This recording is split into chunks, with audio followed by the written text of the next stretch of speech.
ఆత్రేయపురం మండలం ర్యాలీ గ్రామానికి చెందిన ప్రముఖ నాయకులు పేర్చేర్ల నరసింహరాజు మనవడు పేర్చేర్ల పుల్లంరాజు వర్మ వైసీపీకి రాజీనామా చేసి తన అనుచరులు 400 మందితో కలిసి తెలుగుదేశం పార్టీలో చేరారు. వీరికి రాష్ట్ర టీడీపీ ఉపాధ్యక్షులు కొత్తపేట నియోజకవర్గ టీడీపీ ఇన్ఛార్జ్ బండారు సత్యానందరావు పార్టీ కండువా కప్పి ఆహ్వానించారు.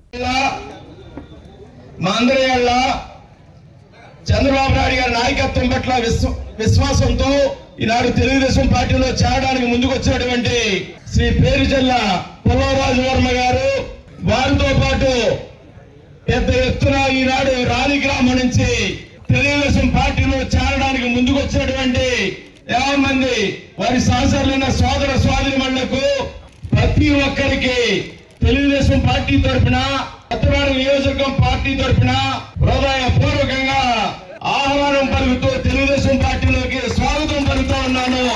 ఏ రోజు రాలి గ్రామం నరసింహరాజు గారు వెనకాల నమ్ముకున్నంత వర్గం కోసం, గ్రామం కోసం కానీ ఎప్పుడు వదిలిపెట్టలేదు.